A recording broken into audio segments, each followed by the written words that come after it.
So our topic is electrolysis of molten lead bromide and various other substances. We are starting with lead bromide. तो जब भी हम किसी का भी इलेक्ट्रोलिसिस कराते हैं तो इलेक्ट्रोलाइट वही लिया जाता है, मतलब यहाँ पर अगर इलेक्ट्रोलाइट होगा तो that will be lead bromide only. अच्छा, इसके अलावा जो चीज़ आपको पहले से पता होनी चाहिए, इलेक्ट्रोलिसिस आप जब भी किसी को करा रहे हो तो वो इलेक्ट्रोड्स किसके ले रहे हैं। फॉर एग्जांपल आपको पता होना चाहिए कि अगर हम लेड ब्रोमाइड का कराएंगे इलेक्ट्रोलिसिस तो इलेक्ट्रोड्स जो हैं वो ग्रेफाइट के यूज़ होंगे। इलेक्ट्रोड्स कभी किसी में प्लैटिनम के यूज़ हो सकते हैं या कुछ और भी यूज़ हो सकते हैं, बट यहाँ पर ग्रेफाइट इलेक्ट्रोड्स यूज़ हो रहे हैं। आफ्टर दैट चीज़ें बहुत आसान है, सिस्टमेटिक वे में चलेंगी। सबसे पहला काम जो हम कराते हैं वो है इलेक्ट्रोलिटिक डिसोसिएशन। इससे हमें पता चलता है कि आयंस कौन से प्रेजेंट होंगे। तो अगर लेड ब्रोमाइड है तो हम पहले इसका इलेक्ट्रोलिटिक डिसोसिएशन कराएंगे। तो इलेक्ट्रोलिटिक डिसोसिएशन में आपको बस वैलेंसी पता होनी चाहिए और ये आसान है। तो जैसे फॉर एग्जांपल लेड है तो आपको पता होना चाहिए Pb2+ बनेगा, ब्रोमिन है तो Br- ब्रोमाइड बन जाएगा। आप इक्वेशन को बैलेंस करोगे तो क्योंकि 2 ब्रोमिन है तो यहाँ पर 2Br- हो जाएगा। अच्छा, तो अब आपको पता चल गया कि यहाँ पर एक कैटाइन है और एक एनाइन प्रेजेंट है सॉल्यूशन में। तो what will happen here is कि just a minute, what will happen here is कि जो कैटाइन है Pb2+ वो जाएगा कैथोड की तरफ और जो एनाइन है Br- वो जाएगा एनोड की तरफ। कैटाइंस कैथोड पे जाते हैं और एनाइंस एनोड पे जाते हैं। तो वहाँ जाकर अब क्या होगा, वहाँ जाके होंगे पर्टिकुलर उनके रिएक्शंस, वो हम लोग देखते हैं। तो सबसे पहले रिएक्शन एट कैथोड। कैथोड पे जब Pb2+ आयन पहुँचेगा वहाँ जाके ये डिस्चार्ज हो जाएगा। डिस्चार्ज होने का मतलब होता है कि ये अपने में से चार्ज को हटाएगा। अब डिस्चार्ज कैसे हो पाएगा, ये बिना चार्ज का कैसे हो पाएगा, क्योंकि इसमें 2 पॉजिटिव चार्ज है, इट मीन्स इसके अंदर 2 इलेक्ट्रॉन्स कम है। तो ये 2 इलेक्ट्रॉन्स वहाँ जाके गेन करेगा and it will become lead atom, Pb बन जाएगा। इसका मतलब ये है कि कैथोड पे हम लोग लेड डिपॉजिट होते हुए देखेंगे। I hope you get the idea. After that anode पे पहुंचेंगे एनाइन जो कि है ब्रोमाइड Br-। ये Br- इसमें नेगेटिव चार्ज है, तो डिस्चार्ज होने के लिए इसको अपने में से एक इलेक्ट्रॉन लूज करना पड़ेगा। It will lose 1 electron, it will become bromine atom. ये ब्रोमिन एटम अकेला नहीं रहेगा, ब्रोमिन के 2 एटम्स मिलकर ब्रोमिन का मॉलिक्यूल बन जाएंगे। It is a gas, so it will form bromine molecule Br2।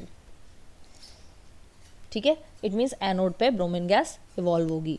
अगर आपसे कोई यहाँ पर ये पूछता है कि आप ऑब्जर्व क्या करोगे, ऑब्जर्व करने का मतलब होता है आपको क्या दिखाई पड़ेगा सामने से देखने पे, तो आप डेफिनेटली कह सकते हो कि कैथोड पे लेड मेटल डिपॉजिट होता हुआ दिखेगा, जो कि you can say silvery greyish metal है,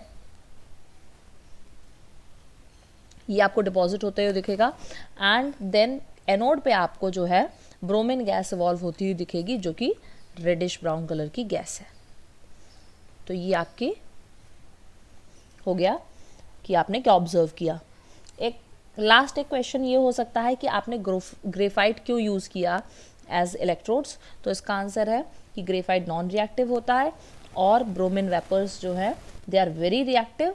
अगर आप कोई और यूज़ करते हो इलेक्ट्रोड्स, फॉर एग्जांपल आप प्लैटिनम अगर यूज़ करते हो तो ब्रोमिन वेपर्स उसके साथ रिएक्ट हो जाएंगे, बट ग्रेफाइट नॉन रिएक्टिव है, वो उसके साथ रिएक्ट नहीं करेगा। Therefore we use electrodes made up of graphite. I hope this is clear. Next we are moving on to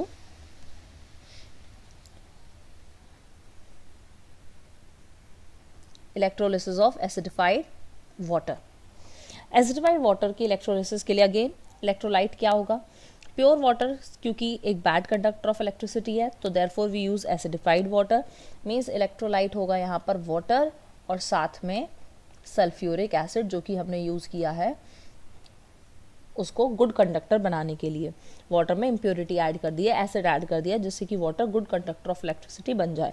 sulphuric acid specially हम लोग यूज़ करते हैं because it is a non volatile acid, और non volatile acid अगर है तो उसके बड़े फ़ायदे हैं। यहाँ पर हम कोई और एसिड यूज़ नहीं करेंगे, कोई और एसिड यूज़ करने से उसके वेपर्स जो गैसेस फॉर्म होंगी वाटर का आप जानते हो, अगर आप कर रहे हो इलेक्ट्रोलिसिस तो यू ऑलरेडी नो कि ऑक्सीजन गैस और हाइड्रोजन गैस बनेगा, और अगर आप कोई और एसिड लेते हो तो उसके वेपर्स ऑक्सीजन हाइड्रोजन गैस के साथ मिक्स हो जाएंगे।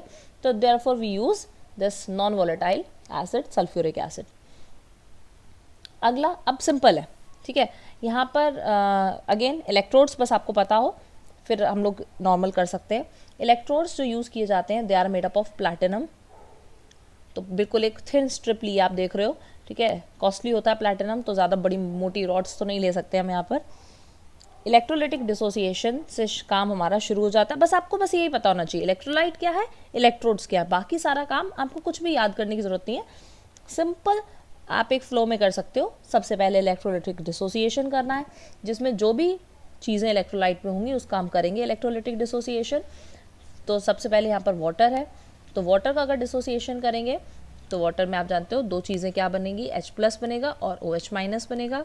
वेयर एज अगर सल्फ्यूरिक एसिड हम लेते हैं H2SO4, तो उसमें जो है इलेक्ट्रोलाइटिक डिसोसिएशन होने पर H+ आयंस होंगे और सल्फेट SO4 2- होगा, बैलेंस करोगे तो 2H+ हो जाएगा। अब रिएक्शंस की बात करें तो भाई कैथोड पे क्या जाएगा, भाई कैथोड पे जाएंगे कैटाइंस। यहाँ पर सिर्फ एक ही कैटाइन है जो कि है H+। तो जब ये H+ कैटाइन जाएगा कैथोड पे, वहाँ जाके ये एक इलेक्ट्रॉन गेन करेगा। क्यों एक इलेक्ट्रॉन गेन करेगा? बिकॉज H+ है, प्लस का मतलब है इट में एक इलेक्ट्रॉन कम है, एक इलेक्ट्रॉन कम है, तो भाई उसकी कमी को पूरी करने के लिए, अपने चार्ज को ख़त्म करने के लिए, खुद को न्यूट्रल बनाने के लिए it has to gain 1 electron and it will become hydrogen atom. ये बात और है कि हाइड्रोजन एटम भाई अकेला तो नहीं रह सकता, दो हाइड्रोजन एटम्स मिलके हमें हाइड्रोजन का मॉलिक्यूल देंगे, यानी कि hydrogen gas will be formed at cathode. तो ये अब हो गई फर्स्ट चीज़ कि कैथोड पे कौन सी गैस बनेगी, हाइड्रोजन गैस। देन एनोड पर आते हैं। अब एनोड पे जाएंगे, दो एनाइंस जो कि है OH- एंड सल्फेट SO4 2-, दोनों माइग्रेट करेंगे towards anode, but due to preferential discharge इनमें से एक ही डिस्चार्ज हो पाएगा, और यहाँ पर जो डिस्चार्ज होगा इलेक्ट्रोकेमिकल सीरीज के अकॉर्डिंग वो है हाइड्रोक्साइड OH- वहाँ जाके एक अपना इलेक्ट्रॉन लूज करेगा, इट विल फॉर्म OH। ये OH कोई स्टेबल मॉलिक्यूल नहीं है, स्टेबल कंपाउंड नहीं है, इसके मॉलिक्यूल्स अपने आप को रीअरेंज करते हैं, और रीअरेंज करके ये बनाता है वाटर एंड ऑक्सीजन। ये आपको याद रखना पड़ेगा। इसमें क्या है कि अगर आप इस इक्वेशन को बैलेंस करते हो, लेट्स शो यू, तो क्या हो जाएगा, यहाँ पर 4OH आ जाएगा और 2H2 हो जाएगा अपनी इक्वेशन बैलेंस की। तो यानी कि एक water molecule, not water molecule, एक ऑक्सीजन मॉलिक्यूल बनाने के लिए इसको 4OH की ज़रूरत पड़ने वाली है। तो 4OH के लिए, यानी कि ऊपर वाली इक्वेशन में पूरे में 4 का मल्टीप्लाई कर रहे हैं, तो 4OH- चाहिए, it will lose 4 electrons and it will form 4OH। अब ये जो है, ये सीन हमें क्या दिखा रहा है, ये हमें ये दिखा रहा है कि एनोड पे 4 इलेक्ट्रॉन्स रिलीज हो रहे हैं। तो भाई अगर एनोड पे 4 इलेक्ट्रॉन्स रिलीज हो रहे हैं तो कैथोड पर भी 4 इलेक्ट्रॉन्स एब्जॉर्ब होने चाहिए। रीज़न ये है कि भाई ऐसा नहीं होता कि इलेक्ट्रॉन्स रिलीज ज़्यादा हो रहे हैं, एब्जॉर्ब कम हो रहे हो, तो फिर तो इलेक्ट्रॉन्स एक्यूमुलेट होने लगेंगे, इकट्ठा होने लगेंगे, but that is not possible. So therefore, if 4 electrons are released at anode, तो 4 electrons must be absorbed at cathode also.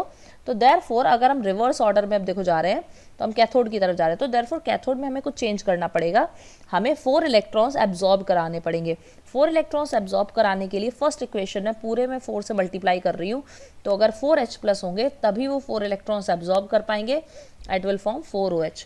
और अगर 4OH होगा तो सीधी सी बात है 4 हाइड्रोजन एटम से फिर बनेंगे 2 हाइड्रोजन के molecules. What does this shows?